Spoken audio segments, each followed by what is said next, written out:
কি বললি তুই? ওদের ভাবনা তোর ভালো লেগেছে, তুই বিয়ে করবি না? চল তোকে এক্ষুনি ওদের আমি কিন্তু তোর দাদা হয়ে তোর এত বছর কি করছিস? আরে আমি তোর বড় বাবা হয়ে তুই বলে এত বড় আমি কি করলাম? তুমি জানো গুবলু আমাকে কি সব বলেছে? গুবলু বলেছে যে ও নাকি কোনোদিন বিয়েই করবে না, ও নাকি কোনোদিন কোনো মেয়েকে মনেই ধরেনি। আর তুমি জানো আমাকে কি বলেছে? ও বলেছে ওই চিরকুমার ক্লাবে গিয়ে নাম লেখাবে।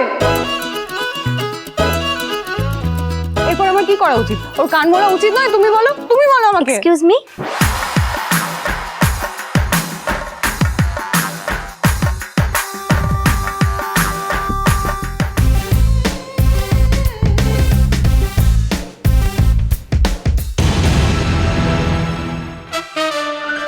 এটা কি হরগৌরী পাইস হোটেলের বাড়ি?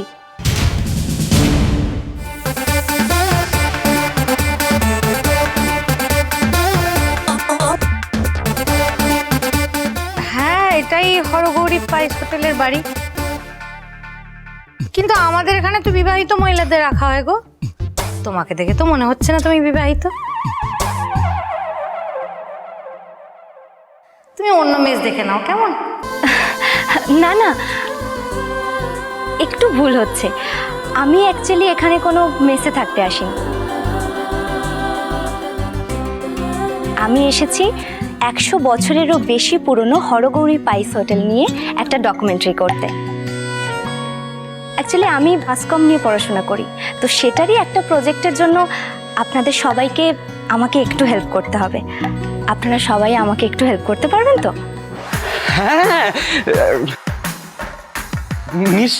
নিশ্চয়ই সাহায্য করব। কেন সাহায্য করব না?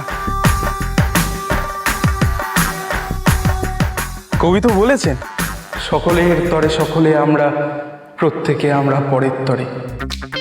তাই এটা তো আমাদের কর্তব্য। বুঝেছি গুবলু, তোমার এতদিনে কোনো মেয়েকে মনে ধরেছে।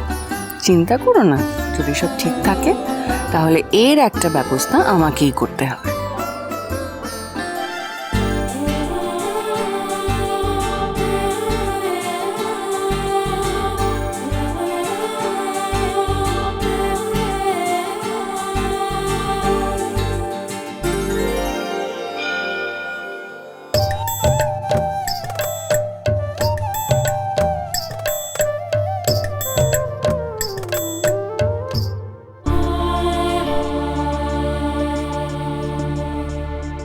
খুব তো চোখে চোখে কথা হচ্ছে, আমি বুঝি না নাকি? কিন্তু এরা যা শুরু করেছে, বাড়ির বাকিরাও সব বুঝে ফেলবে মনে হচ্ছে। না, কেউ কিছু বোঝার আগেই আমাকে থামাতে হবে ব্যাপারটা।